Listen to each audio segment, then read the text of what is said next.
ಭಾರತ ಮತ್ತು ಪಾಕಿಸ್ತಾನ ನಡುವಿನ ಕದನ ವಿರಾಮಕ್ಕೆ ಮತ್ತು ಎರಡು ದೇಶಗಳ ನಡುವಿನ ದೀರ್ಘಕಾಲದ ಕಾಶ್ಮೀರ ಸಮಸ್ಯೆಗೆ ಮಧ್ಯಸ್ಥಿಕೆ ವಹಿಸುವುದಾಗಿ ಅಮೆರಿಕ ಅಧ್ಯಕ್ಷ ಡೊನಾಲ್ಡ್ ಟ್ರಂಪ್ ಹೇಳಿಕೆ ನೀಡಿದ ನಂತರ ವಿದೇಶಾಂಗ ಸಚಿವ ಎಸ್ ಜೈಶಂಕರ್ ಅದಕ್ಕೆ ಪ್ರತಿಕ್ರಿಯೆಯನ್ನ ನೀಡಿದ್ದಾರೆ.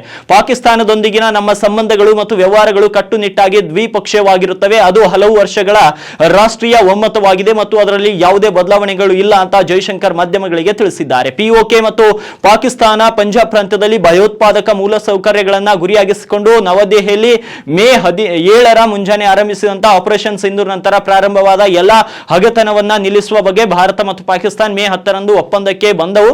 ಆಪರೇಷನ್ ಸಿಂಧೂರ್ ಕಾರ್ಯಾಚರಣೆಯ ಪರಿಣಾಮವಾಗಿ 100ಕ್ಕೂ ಹೆಚ್ಚು ಭಯೋತ್ಪಾದಕರನ್ನ ತಟಸ್ಥಗೊಳಿಸಲಾಗಿತ್ತು ಅಂತ ಭಾರತೀಯ ಸಶಸ್ತ್ರ ಪಡೆಗಳು ತಿಳಿಸಿವೆ. ಡೊನಾಲ್ಡ್ ಟ್ರಂಪ್ ತಮ್ಮ ಆಡಳಿತವನ್ನ ಕದನ ವಿರಾಮಕ್ಕೆ ಮಧ್ಯಸ್ಥಿಕೆ ವಹಿಸಿದೆ ಎಂದು ಹೇಳಿಕೊಂಡ್ರೆ ಮಿಲಿಟರಿ ಕಾರ್ಯಾಚರಣೆ ಮಹಾನಿರ್ದೇಶಕರು ಲೆಫ್ಟಿನೆಂಟ್ ಜನರಲ್ ರಾಜೀವ್ ಘಾಯ್ ಅವರು ಪಾಕಿಸ್ತಾನದ ಸಹವರ್ತಿಯಿಂದ ಉದ್ವಿಗ್ನತೆಯನ್ನ ಕಡಿಮೆ ಮಾಡಲು ವಿನಂತಿಸಿ ಕರೆ ಬಂದಿರುವುದಾಗಿ ಸ್ಪಷ್ಟಪಡಿಸಿದರು.